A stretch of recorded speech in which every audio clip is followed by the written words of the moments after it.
Hello കൂട്ടുകാരെ, എല്ലാവർക്കും എൻ്റെ യൂട്യൂബ് ചാനലിലേക്ക് സ്വാഗതം. എല്ലാവരും സുഖമായിട്ടിരിക്കുന്നു എന്ന് വിശ്വസിക്കുന്നു. ഞങ്ങളും സുഖമായിട്ടിരിക്കുന്നു. പിന്നെ ഞാനിടുന്ന വീഡിയോകളൊക്കെ കണ്ടിട്ട് കുറേ പേര് എൻ്റെ അടുത്ത് പറഞ്ഞു, ഞാൻ പാചകം ചെയ്യുമ്പോൾ പറയുന്നത് നന്നായിട്ട് കേൾക്കാൻ പറ്റുന്നില്ല, സൗണ്ട് കുറവാണെന്നൊക്കെ പറഞ്ഞിട്ടുണ്ടായിരുന്നു. ഞാൻ ഈ ഒരു ഫോണിലാണ് ഇതൊക്കെ ഇങ്ങനെ വീഡിയോ പിടിക്കുന്നത്. അപ്പോൾ എനിക്ക് ഗ്യാസൊക്കെ കത്തിച്ച് വെക്കുമ്പോൾ നമ്മൾ കൂടുതൽ അടുത്ത് കൊണ്ടുവച്ചിട്ടൊന്നും ഇങ്ങനെ നിന്ന് ചെയ്യാൻ പറ്റില്ലല്ലോ. അപ്പം ഞാനതൊക്കെ കുറച്ച് അകലെ വെക്കുന്നത് കൊണ്ടായിരിക്കാം എന്ന് തോന്നുന്നു സൗണ്ട് കിട്ടാത്തത്. നിങ്ങളെല്ലാവരും ഒന്ന് ക്ഷമിക്കണം. ഞാൻ എനിക്കറിയില്ല എന്തൊക്കെയാണ് ഇതൊക്കെ ചെയ്യണത്. ഇതെല്ലാം ആദ്യമായിട്ടാണ് ചെയ്യുന്നത്. അപ്പോൾ നിങ്ങളെല്ലാവരും ഒന്ന് സഹകരിക്കണം. എല്ലാവരും എൻ്റെ വീഡിയോ കാണുന്നുണ്ടെന്ന് എനിക്ക് മനസ്സിലായി. ഇതുപോലെ എന്നെ എല്ലാവരും പ്രോത്സാഹിപ്പിക്കണം. ഞാനിടുന്ന വീഡിയോകളെല്ലാം എല്ലാവർക്കും ഷെയർ ചെയ്ത് കൊടുക്കണം, കമൻറ്റ് ചെയ്യണം, ലൈക്ക് ചെയ്യണം, സബ്സ്ക്രൈബ് ചെയ്യണം. അപ്പോൾ ഇന്ന് ഞാൻ നെയ്മീൻ കറി എങ്ങനെയാണ് ഉണ്ടാക്കാൻ പോകുന്നതെന്നാണ് നിങ്ങൾക്ക് കാണിച്ചു തരാൻ പോകുന്നത്. അത് കണ്ടിട്ട് ഇഷ്ടപ്പെടുകയാണെങ്കിൽ നിങ്ങളെ അതുപോലെ ഒന്ന് ചെയ്തു നോക്കൂ. അപ്പോൾ നമുക്ക് നെയ്മീൻ കറി ഉണ്ടാക്കുന്നത് എങ്ങനെയാണെന്ന് നോക്കാൻ പോകാം. എല്ലാവരും എൻ്റെ കൂടെ പോകുന്നുള്ളൂ. കൂട്ടുകാരെ, നെയ്മീൻ കറി ഉണ്ടാക്കുന്നത് എങ്ങനെയെന്ന് നമുക്ക് നോക്കാം.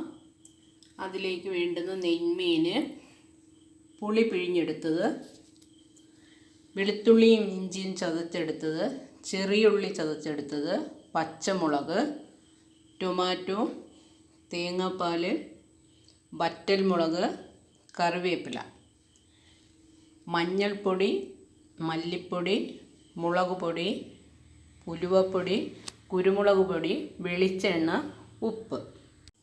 കൂട്ടുകാരെ, നമുക്ക് നെയ്മീൻ ഉണ്ടാക്കി തുടങ്ങാം. ചട്ടിയിൽ കുറച്ച് എണ്ണ ഒഴിച്ചു കൊടുക്കണം. അതിനുശേഷം വെളുത്തുള്ളിയും ഇഞ്ചിയും ചതച്ചെടുത്തത് ഇട്ട് കൊടുക്കണം.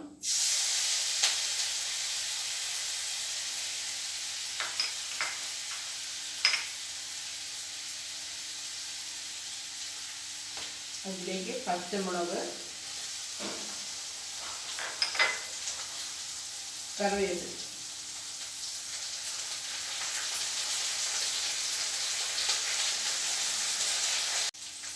ഇനി വറ്റൽമുളക് ഇട്ട് കൊടുക്കാം. ഇഞ്ചിയും വെളുത്തുള്ളിയും ചെറുതായിട്ടൊന്ന് അതിൻ്റെ പച്ചച്ചുവ മാറുന്നതിന് ശേഷം കുറച്ച് പറഞ്ഞാലേ കേൾക്കാൻ പറ്റുള്ളൂ. കുറേ പേരെൻ്റെ അടുത്ത് പറഞ്ഞിട്ടുണ്ട് സൗണ്ട് നന്നായിട്ട് കേൾക്കാൻ പറ്റുന്നില്ല എന്ന്. ഇനി ഇതിൽ നമുക്ക് ചെറിയ ഉള്ളി ചതച്ചിട്ട് കൊടുക്കാം.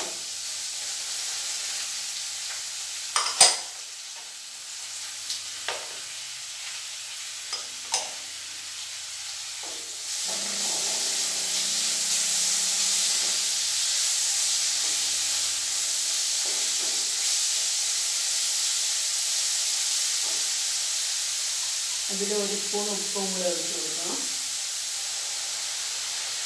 ഉപ്പ് ഒഴിക്കുമ്പോൾ ഉള്ളി പെട്ടെന്ന് ഒന്ന് വഴണ്ട് വരും, അതുകൊണ്ടിട്ടാണ് അങ്ങനെ ഒഴിക്കുന്നത്.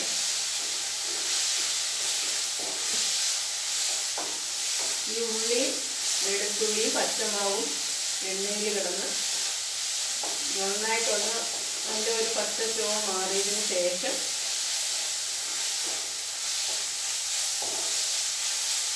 മഞ്ഞൾപ്പൊടി ചേർത്ത് കൊടുക്കും.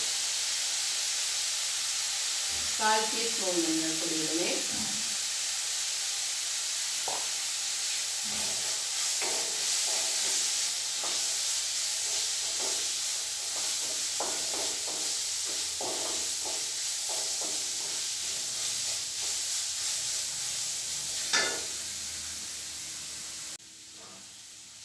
ഉള്ളി ഒന്ന് മൂത്ത് വന്നിട്ടുണ്ട്. ഇനി നമുക്കതിൽ ടൊമാറ്റോ ചേർത്ത് കൊടുക്കാം.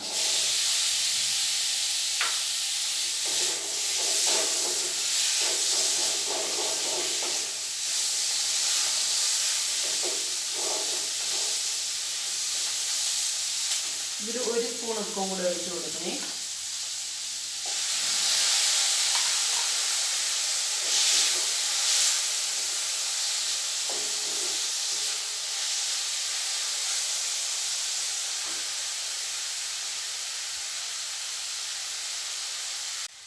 ടൊമാറ്റോ പാകമായി വന്നിട്ടുണ്ട്. ഇതിലേക്ക് മല്ലിപ്പൊടി 1 സ്പൂൺ ചേർത്ത് കൊടുക്കാമേ. മല്ലിപ്പൊടി, മുളക് പൊടി ഇതിന് ഒരു 3 സ്പൂൺ വേണേ.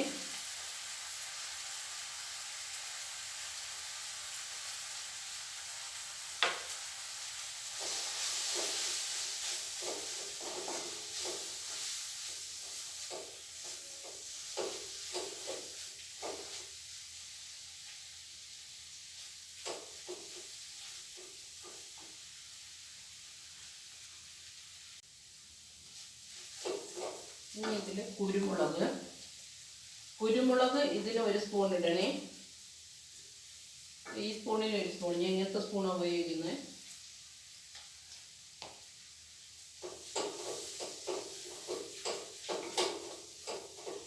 ഇനി നമുക്ക് പുളി പിഴിഞ്ഞെടുത്ത് ഒഴിച്ചു കൊടുക്കാം. പുളി കുറച്ചേ ഒഴിക്കുള്ളേ ആദ്യം, എന്നിട്ട് പാകമാണോ എന്നൊക്കെ നോക്കിയിട്ടേ പിന്നെ പുളി ഒഴിക്കാൻ പാടുള്ളൂ. കുറച്ച് ഉപ്പൂടെ ഒഴിച്ചു കൊടുക്കാം. ഉപ്പ് ഞാൻ ഇങ്ങനെ നോക്കിയിട്ടേ ഒഴിക്കാറുള്ളൂ. ഉപ്പ് പാകമാണെന്ന് നോക്കിയതിന് ശേഷം ഒഴിച്ചു കൊടുക്കാറുള്ളൂ. ഇനി ഇതിൽ കുറച്ച് വെള്ളം ഒഴിച്ചു കൊടുക്കാം. നമ്മുടെ മീൻ അതിൽ നിന്ന് വേകുന്നതിനനുസരിച്ചുള്ള വെള്ളം ഒഴിച്ചു കൊടുക്കണം.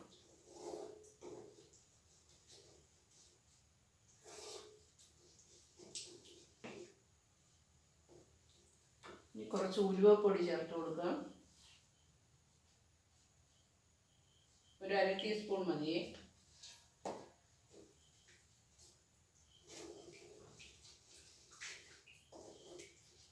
കുറച്ചുകൂടെ വെള്ളം ഒഴിച്ചു കൊടുക്കാം. ഇതിൻ്റെ കൂട്ട് തിളച്ച് വരുമ്പോൾ അതൊന്ന് കുറുകി വരും. അപ്പോൾ നമുക്കതിൽ വെള്ളം തികയത്തില്ല. കുറച്ചുകൂടെ ഒഴിച്ചു കൊടുക്കും. ഇനി ഇത് നന്നായിട്ട് ഒന്ന് തിളച്ച് വരട്ടെ.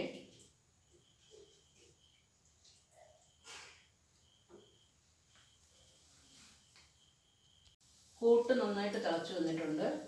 ഇനി ഇതിലേക്ക് നമുക്ക് മീനിൻ്റെ ഓരോ കഷ്ണങ്ങളായിട്ട് ഇട്ട് കൊടുക്കാം.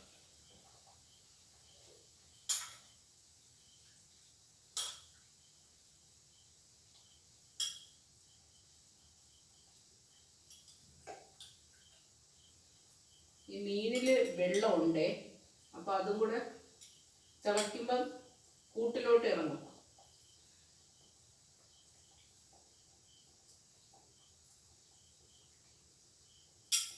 ഓരോന്നോരോന്നായിട്ട് കൂട്ടിലോട്ട് ഇട്ട് കൊടുക്കാം. കൂട്ടിലോന്ന് പറയുമ്പോൾ മസാല കൂട്ടാണ്. നിങ്ങൾ എല്ലാവരും എന്നെ കളിയാക്കരുത് കേട്ടോ.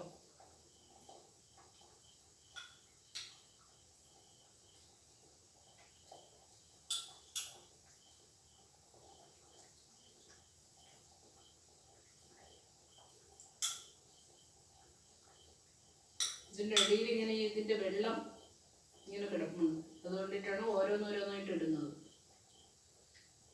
കഴുകി വെച്ചതിൻ്റെ ആ ഒരു വെള്ളമില്ലേ, വെള്ളം ഇതിനിങ്ങനെ ഊറിയിറങ്ങും.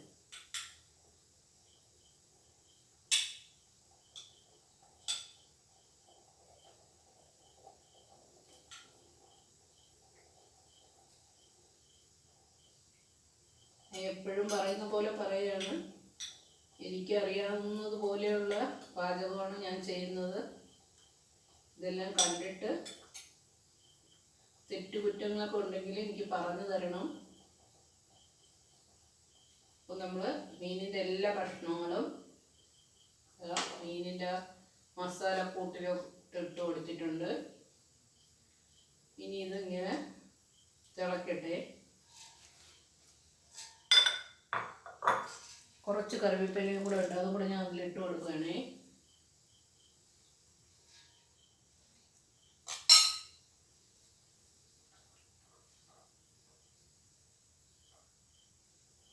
ഇനി ഇത് നന്നായിട്ട് തിളച്ച് കുറുകി വരണം. അപ്പോഴാണ് ഈ മീന് നല്ല പാകമാകുന്നത്. ഇത് നന്നായിട്ട് തിളച്ചിട്ട് ഇതിൻ്റെ ഈ എണ്ണയില്ലേ, എണ്ണ ഇങ്ങനെ ഈ കറിയുടെ മീതെ ഇങ്ങനെ കിടക്കും. അപ്പോഴാണ് ഈ കറി നല്ല പാകമാവുന്നത്. അപ്പം ഇത് നന്നായിട്ട് ഒന്ന് തിളച്ച് കുറുകി വരട്ടെ. നമുക്കിത് അടച്ചു കൊടുക്കാം. ഞാനിവിടെ എല്ലാം ഒന്ന് വൃത്തിയാക്കിയിട്ട് വരട്ടെ. കൂട്ടുകാരെ, നമ്മുടെ നെമ്മീൻ കറി ഇവിടെ പാകമായി വന്നിട്ടുണ്ട്. ഇനി നമുക്കിതിലേക്ക് തേങ്ങാപ്പാൽ ഒഴിച്ചു കൊടുക്കാം. കൂട്ടുകാരെ, ഞാൻ ഈ തേങ്ങാപ്പാൽ കറിയിലേക്ക് ഒഴിച്ചു കൊടുക്കുകയാണേ.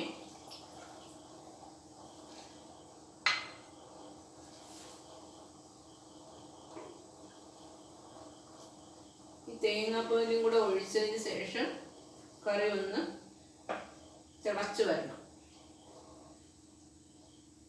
അപ്പോൾ നമ്മുടെ നെമ്മീൻ കറി ഇങ്ങനെ കുറുകി നല്ല പാകത്തിന് വന്നിട്ടുണ്ടായിരുന്നു. അതിലേക്കാണ് നമ്മൾ ഈ തേങ്ങാപ്പാൽ ഒഴിച്ചു കൊടുത്തേക്കുന്നത്. തേങ്ങാപ്പാലും കൂടെ ഒഴിച്ച് അത് നന്നായിട്ട് യോജിപ്പിച്ചതിന് ശേഷം ഒന്ന് തിളച്ച് വരണം. ഒരുപാട് തിളക്കേണ്ട, ഒന്ന് തിളച്ചാൽ മതി. ഒന്ന് തിളക്കട്ടെ.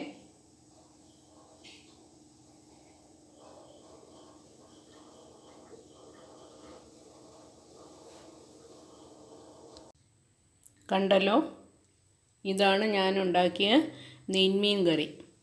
ഇതുപോലെ എല്ലാവരും ഒന്ന് ചെയ്തു നോക്കൂ.